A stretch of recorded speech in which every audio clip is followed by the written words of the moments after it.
Warning: the video that you are about to review contains graphic violence, obscene language, and disturbing images that should only be viewed by informed and consenting adults.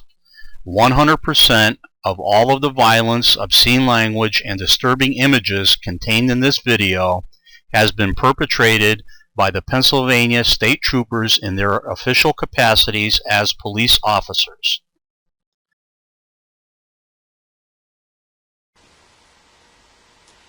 Hello, my name is Larry Hohol. I am a former Pennsylvania police officer and a graduate of the Pennsylvania State Police Academy for Municipal Officers. I am also the author of a nonfiction book about judicial corruption in Pennsylvania. Since I wrote my book, countless people have approached me from all over the United States requesting help with their corruption issues. This case stands out from all that I have reviewed to date. Not because of the claims made, not because of the outrageous actions of those in power, not because it is a subject that is near and dear to my heart. It stands out for two reasons. The first is the absolute proof of the crimes committed by the Pennsylvania State Police. Secondly, and as importantly, the complicity and cover-up by all involved, including the State Police Oversight Mechanism, which is known as the Bureau of Integrity and Professional Standards.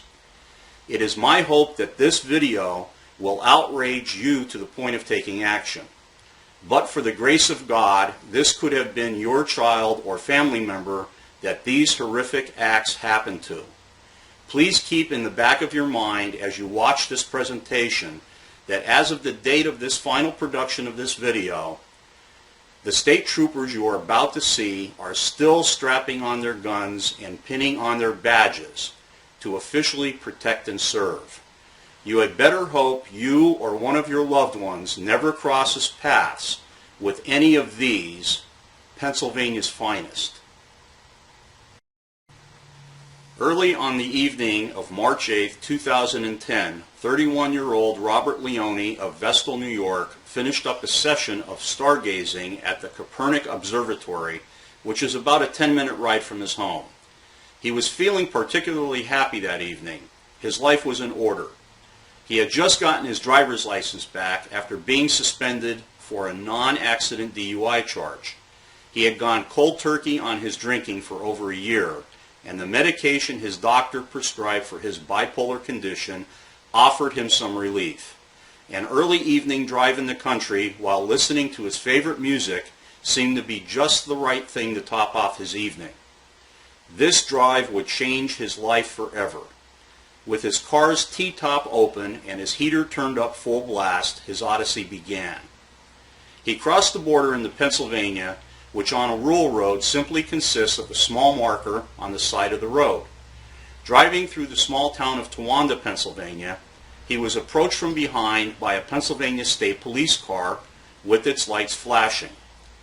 There was plenty of room for the trooper to pass him on his left and simply go around, but for some reason the trooper did not. The trooper then sounded his patrol car's siren, but still did not pass. Not knowing what was going on, Bob Leone became startled and confused. His reaction was no different than the confusion of an elderly person not knowing what to do in this situation. His bipolar condition added to his uncertainty. The thought that maybe he should pull over never entered his mind. In his mind, he had done nothing wrong. He wasn't speeding, he didn't go through any red lights or stop signs, and he simply became bewildered by the fact that the trooper would not pass him and go to whatever emergency he was obviously being directed to. Mr. Leone deducted when the trooper finally decided to pass him, he simply would, and that would be the end of it. Mr. Leone lit another cigarette and turned up his music so he could hear it over the siren.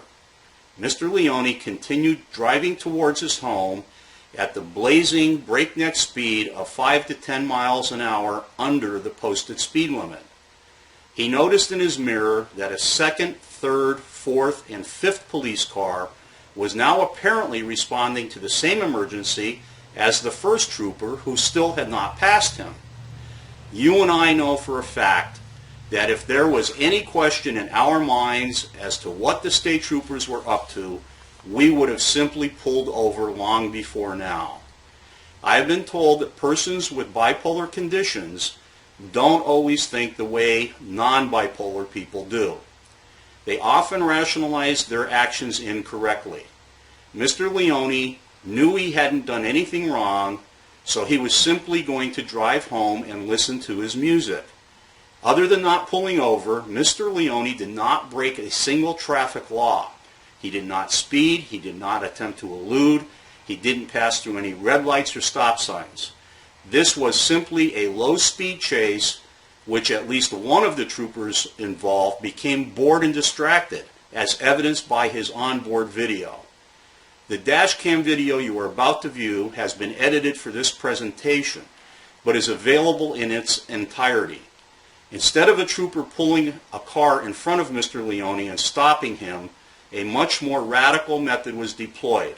Stop sticks and ramming was the method of choice.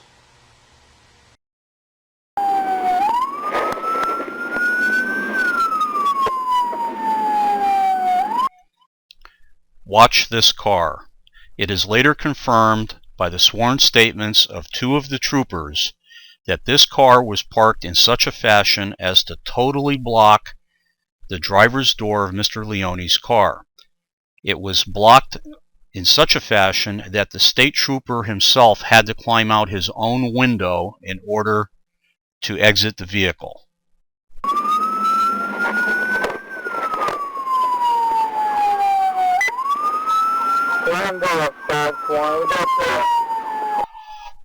Although I cannot attest to the trooper's mindset at this time, it appears as though the trooper has decided there is no mortal threat, as he clearly holsters his service weapon.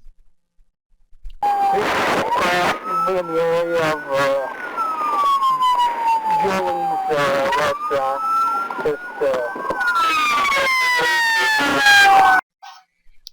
By the trooper's own sworn statements, this trooper orders Mr. Leone to exit his vehicle 3 or 4 times.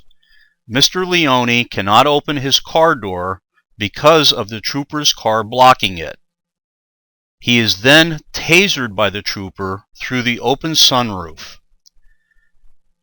All sworn statements by all of the troopers involved agree that just prior to Mr. Leone being tasered, he was sitting calmly with both hands on his steering wheel smoking a cigarette.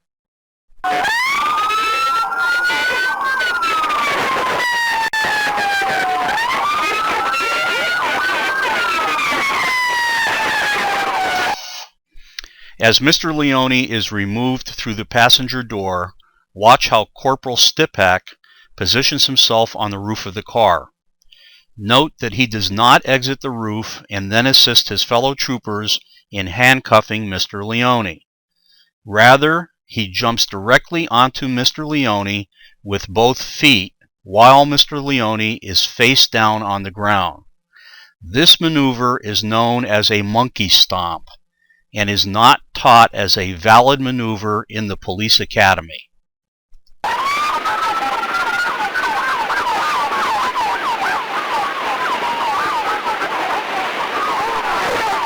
We can't see a lot of what is going on behind Mr. Leone's passenger door, but sworn testimony from the troopers involved all state that Mr. Leone is face down with his hands under him.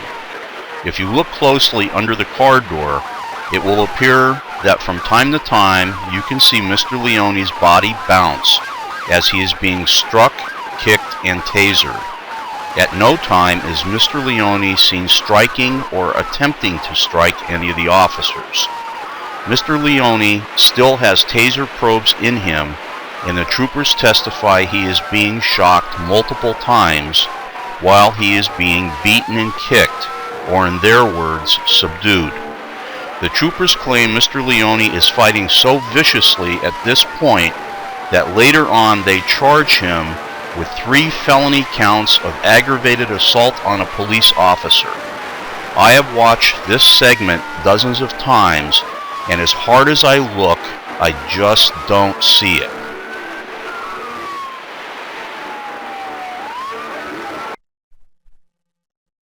One of the troopers breaks his own hand by admittedly punching Mr. Leone in the head with it. Striking or punching a suspect in the head with a closed fist is not taught in the police academy and is a maneuver that is specifically addressed as not authorized.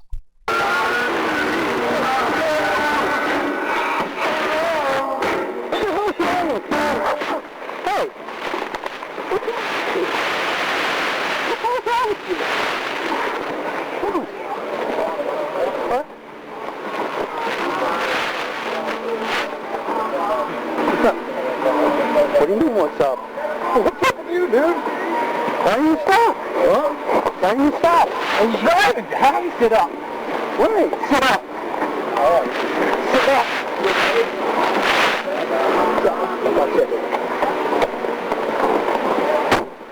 Get back in your nest. All right. What the fuck's your problem? Huh? Nothing. Nothing. What's your name? Rob. Rob what? Where are you from? That's New York. Yeah. I'm trying to drink tonight. Hold up. Hello? What do I have to do tonight? Hello, yes. As a former police officer, my experience has taught me that when people lie to cover up wrongdoing, they often lie about the unimportant issues with as much conviction as the important ones. In other words, they embellish the small issues to make the big issues look more believable. Here is an excerpt from the official internal investigation of this matter. The signed sworn affidavit accompanying this statement reads as follows. I, Trooper Andrew J. Burian, verify that I was given the opportunity to review the above information and that I was allowed to make any corrections or clarifications.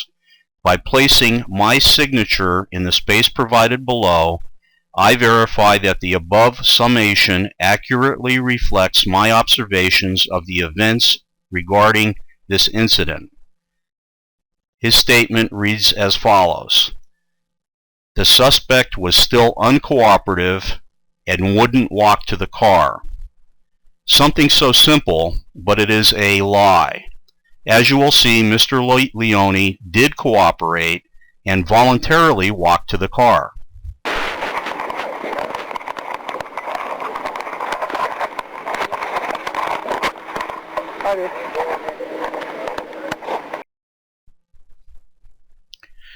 There is so much wrong at so many different levels with what you have just seen. Unfortunately, things are about to get worse for Mr. Leone. Although we cannot see what is about to happen in the back of this state police car, we can clearly hear what is said and done as the audio track of this dash cam recorded it all. Additionally, nowhere in this video is Mr. Leone advised of his constitutional rights. In the next sequence, he is clearly questioned and beaten while handcuffed and hogtied by the state trooper. If Mr. Leone had just committed a horrendous crime before he was stopped and answered the trooper's questions, as he was directed to do by the trooper, none of his admissions would have been allowed in court. In other words, when questioned by the trooper, if Mr. Leone stated he had just murdered 5 people, his admission could not be used because basic, mandatory police procedure was not followed. As bad as things have been for Mr. Leone so far, it would have been a gift from God if this were the end of it. Once again, things are about to get much worse for Mr. Leone. Much, much worse.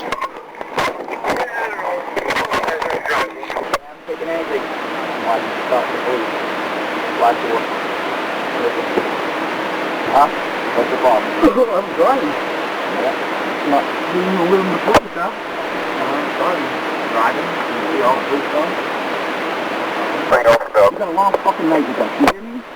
Copy. I'm in West Parker right now. Huh? 16.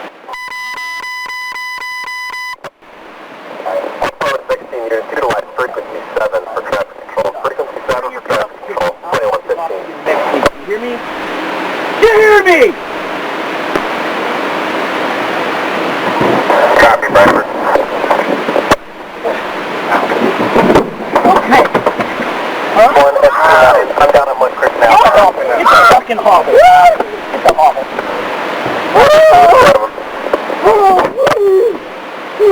Fucking spit on me, jackass. I'm sorry. Huh?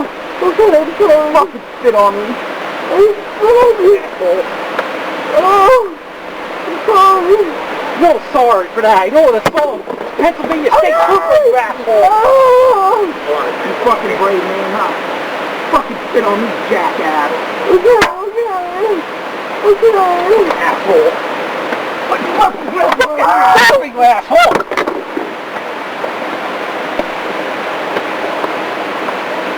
Are you fucking stupid?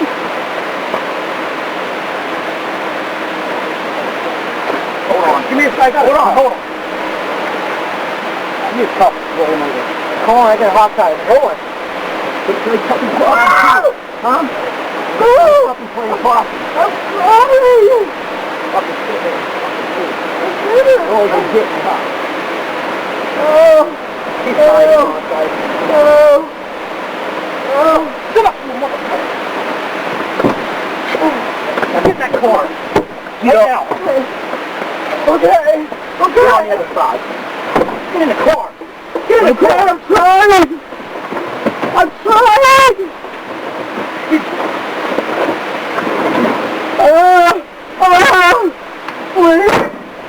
On your side. Okay. On your side. Okay, like this? No, other side. Okay.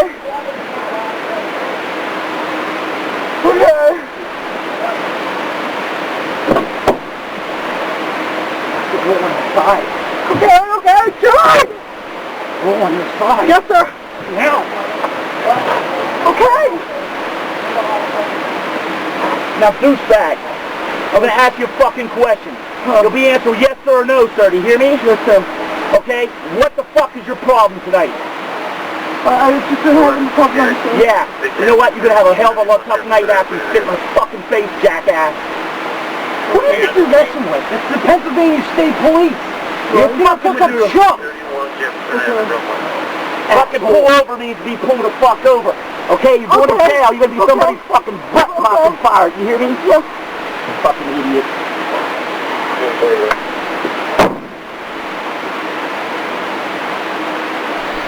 Listen carefully as we replay the point in the video where the trooper claims Mr. Leone spits on him.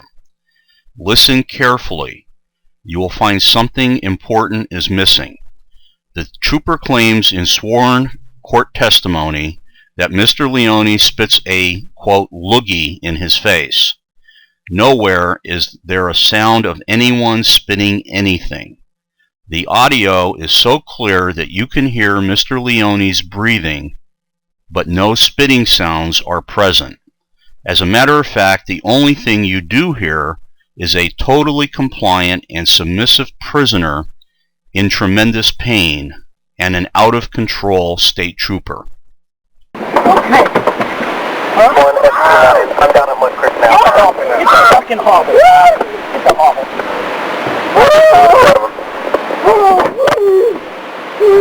Fucking spit on me, jackass. I'm sorry. Huh? Okay, I'm sorry. Fucking spit on me.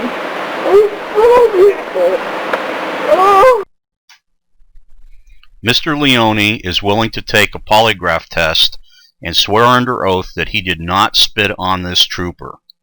Let's say for argument purposes that a shackled prisoner does spit on a police officer. It now begs the question, does a police officer have the right to beat a prisoner that is shackled and in custody even if the prisoner spits on him? The obvious answer is no. If you recall earlier in the video, an ambulance has been requested to transport Mr. Leone to the hospital. Instead, when the ambulance shows up, the trooper with the broken hand is transported to the hospital in the ambulance, and Mr. Leone is kept hogtied in the back of the patrol car. He is then transported to the hospital in the car with a stop along the way at the barracks. Please try to visualize what I am about to read to you from the official hospital report of Mr. Leone's first visit. And yes, I said first visit. Patient was carried to triage room by police. Patient's hands were with handcuffs, and patient's feet were tied together with a rope, and the rope was also tied to the patient's handcuffs. It goes on. Patient is awake and cooperative with an effect that is calm. As you can see from the hospital report, Mr. Leone is both cooperative and submissive with the emergency personnel. At one point, when the troopers are outside the examination room, he quietly tries to tell a nurse that the police have been beating him, and he begs her for help. One of the troopers overhears Mr. Leone's plea. All of the hospital personnel are ordered out of the exam room by the trooper, and a second beating and tasering episode is commenced. Mr. Leone is silenced. Video evidence of this second beating may be available through hospital video, which is still being explored. Naturally, the trooper's version of this incident is totally different. Sworn court testimony verifies that Mr. Leone was tasered multiple times during this altercation, but the official computer taser report was not provided to Mr. Leone's defense, even though it was requested. In the overall scheme of things, this beating is a very important event, and I will reference it a little later on. This beating and the events leading up to it were witnessed by the nurse who was attending to Mr. Leone. It was explained to me that she was not brought into the trial to testify on Mr. Leone's behalf due to her extreme fear for her own personal safety. It was not Mr. Leone that she was afraid of. Mr. Leone was treated and released from the hospital and placed back into the custody of the troopers. Unfortunately, Mr. Leone left the hospital in worse shape than he had arrived in. He was transported to the Towanda barracks without incident. While at the barracks, Mr. Leone was processed and his official charges were typed up. In the troopers' trial testimony, they made it clear that he is calm and cooperative during this process. Some very strange and questionable things happen over the next few hours that will end up with Mr. Leone being transported back to the hospital. This time, he will be unconscious. While at the State Police Barracks, the troopers attempted to arraign Mr. Leone via internet video link with the on-call duty magistrate. Mr. Leone is warned ahead of time that he should not look into the camera and that he is not to say anything other than answer the judge's questions. Mr. Leone jumps at the chance to beg the judge for help once the video link is established. According to Mr. Leone, the troopers disconnected the video link and claimed it was a malfunction. This disconnect can be verified by the on-call duty magistrate. According to Mr. Leone, he is once again beaten and tasered. Things start to get real fuzzy from this point forward. They claim while Mr. Leone was being walked to the waiting patrol car in order to be transported to the prison, he tried to escape. The troopers claim that Mr. Leone fought so viciously and violently, using only his feet, which were shackled at the time, that they had no choice but to mace him and repeatedly beat him into submission with their batons. Please take a look at the hospital diagram of Mr. Leone's injuries. All of the injuries noted on the assessment diagram are on Mr. Leone's back. Mr. Leone's vital signs are very alarming. His pulse rate is now 132. Respirations are 28 per minute. and his blood pressure is a staggering 174/109. The triage report states, patient unable to explain events prior to his arrival to the ED. There are many conflicting statements made on this emergency department report, which will be discussed at a later date. One of the most concerning is an entry made at 6:10 a.m. The attending nurse states, patient is shaking and disoriented to time and events. It appears on the report that 26 minutes later, Mr. Leone is discharged from the hospital back into the custody of the troopers. According to this report, no blood was drawn, no urine was gathered, and no x-rays or CAT scans were performed. After being discharged from the hospital, Mr. Leone was transported by troopers to the Bradford County Correctional Facility. Officials at the prison were horrified by the condition of Mr. Leone when he arrived. The following image is graphic, so please prepare yourself for what you are about to see. This is an official mugshot taken by the prison of Mr. Leone that, to my knowledge, has not been altered in any way. Note that the prison used a vest of some sort to cover Mr. Leone's blood-covered clothing. I have seen prisoners of war that have been treated better.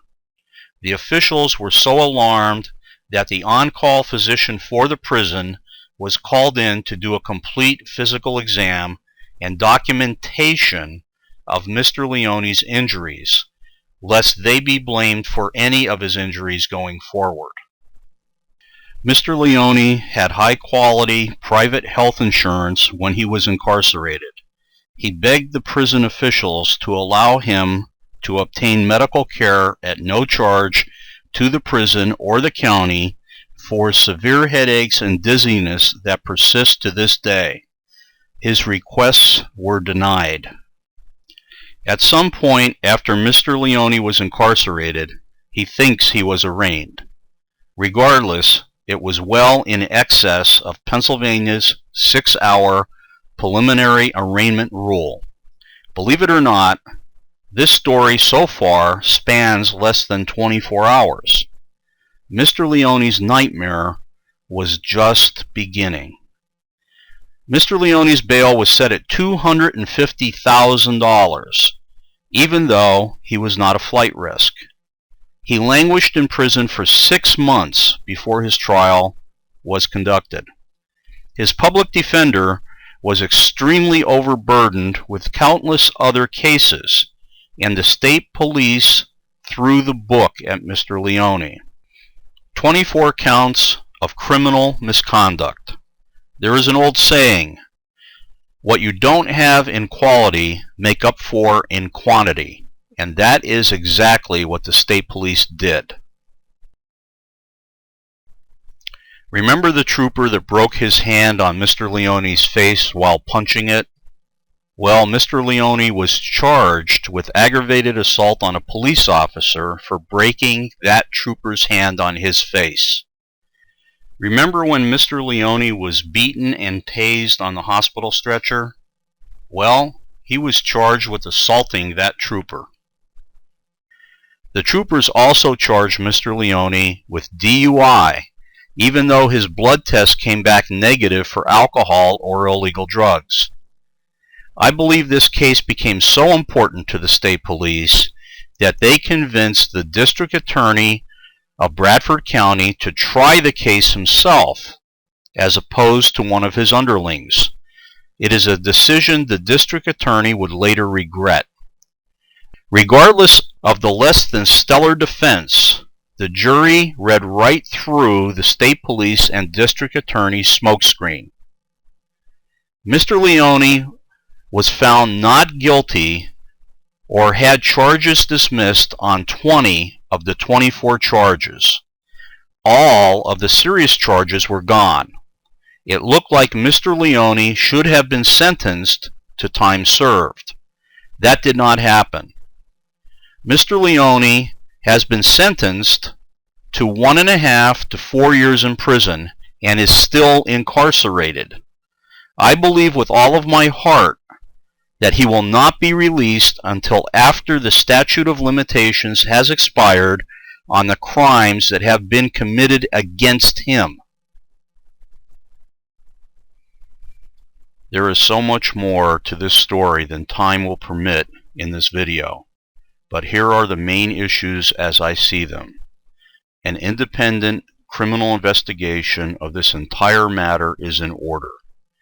Not only were Mr. Leone's civil rights violated, but I believe the evidence clearly shows Mr. Leone was physically assaulted on numerous occasions by the state police.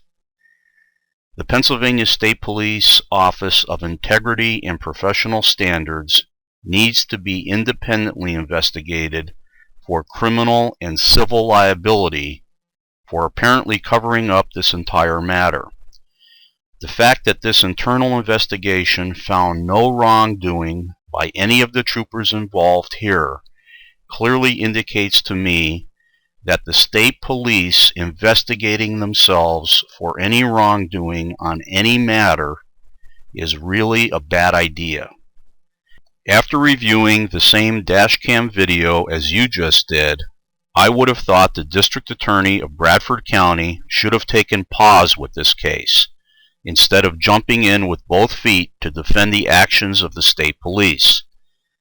I believe there was an overt, well-thought-out attempt by the entire prosecution team to use the district attorney's high profile to influence the trial judge's rulings during this trial, and I believe they were successful at doing so, as demonstrated by some serious verdict-changing evidence that was denied to the defense.